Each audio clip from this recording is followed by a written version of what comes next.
intuitively, I think the sort of intuitive argument about which I've written rather a lot, which seems to be embraced here, is what I call the born that way argument. This is now outside of the constitutional context, but just a sort of intuitive ethical argument that I think that many people find plausible, which is sort of lurking in the background of this equal protection argument. The idea is sexual orientations are prenatally determined or not a choice in some way.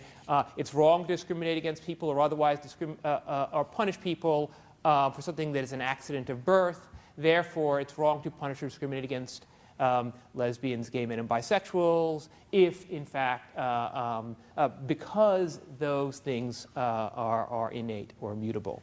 That's the intuitive argument that we shouldn't, if you're born that way, you shouldn't be punished or discriminated against because of it.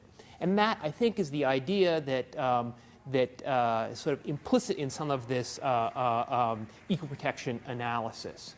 Now, so I wanted to say something, but not a lot, about the empirical claim, why, because if this would be a really bad argument, this would be total non-starter if we didn't think there was some reason for buying the empirical premise. I'm not going to make up an empirical premise that was completely implausible, and then you wouldn't be tempted by this intuitive argument. So there's some studies out there that suggest that sexual orientations are strongly biological and either inborn or determined at an early age. There's the 1991 study of the interstitial nuclei of the anterior hypothalamus by Simon LeVay. There's a series of twin studies. The earliest one were Bailey and Pillar's twin studies that show that, or that claim to show that identical twins, one of whom is gay, are much more likely that if one identical twin is gay, then it's very likely that the other identical twin is gay, much more so than in the case of fraternal or adopted siblings.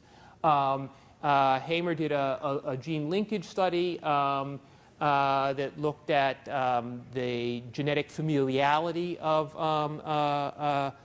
homosexuality, and then there are some other studies about auditory responses in lesbians, the direction of your hair whirl in gay men, fingerprint studies, a whole bunch of other studies that are supposed to sort of add up to this unified theory that sexual orientations are strongly biological and either inborn or determined at an early age. And sort of based on this research, we think, okay, well, not only is this argument intuitive, but its empirical premise is plausible. And again, that's why I think that this, both the intuitive, born that way argument, the ethical argument seems plausible, seems promising, and its constitutional version, as presented by the, although here the Washington Supreme Court rejects it because they say there's no evidence for the first empirical premise. Now, my own view is that the scientific research is terrible. We have that it's all riddled with a bunch of methodological problems and bad science. I just have on the slide some of my standard criticisms of this. First of all, it starts with a simplistic account of what sexual orientations are. So, for example, LeVay's study, the way he determines his subjects for his brain study were actually just pieces of brains that had medical files attached to them. They were pieces of brains from people who died from complications of HIV.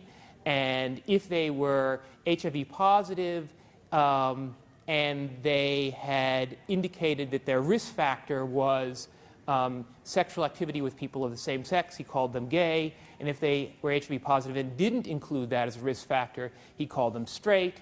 And he looked at the size of certain regions of the brain on the basis of that. But that's an account of what a sexual orientation is that focuses simply on behavior or on self-identification about behavior. It also, he simply lumped bisexuals in with gay men and so forth. And so that's just one. Again, all of the research begins with a very simplistic, either behavioral or self-identification model of what a sexual orientation is. It also makes a series of unjustified assumptions about the percentages of gay, lesbian, and bisexual people in the population, based on problematic analogies between sexual orientations in humans and in ants. I mean, in animals. Sometimes even fruit flies. No, I was getting to this because there's a study in fruit flies. There's even a fruit fly gene variation which they call fruity.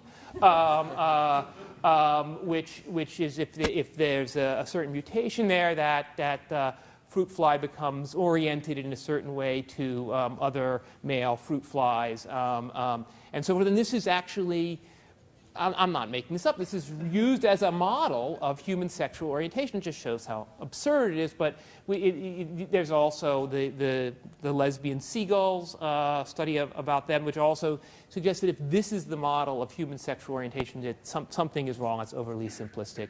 And then a more sophisticated criticism is that the research begins with the assumption that gay men are in some way, some biological way, female-like, and that lesbians are in some way male-like. And that's sort of the starting point of the research project. So there's in 5 seconds or in 2 minutes, whatever that was, a summary of some of the main criticisms with the sort of research. So on my view, we actually don't have strong reason for embracing the empirical premise of the born that way argument. Now, a little bit about how this connects up to the issue of natural human kinds.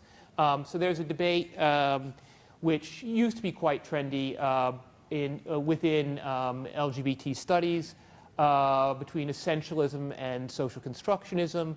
One version of this argument is, were there homosexuals and heterosexuals in other cultures, like in ancient Greece, for example? And the thought is, or does it make sense to apply our terms, gay, straight, bi, etc., to other contemporary cultures? And the thought was that essentialists say, yes, we can. If these are biological terms or natural humankind terms, there's no problem applying them to other cultures, even if, say, the ancient Greeks didn't have our concepts of heterosexual, homosexual, and bisexual, but had some other concepts.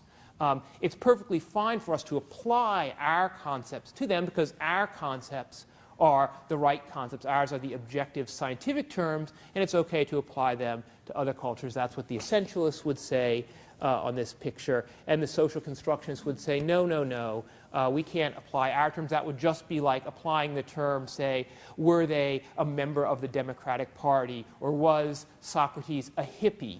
It's a sort of culturally specific term that we can't apply to other cultures. Was Socrates a hippie? Was he a yuppie? That just is a conceptually confused question. That's taking a socially constrained category and trying to apply that to other cultures.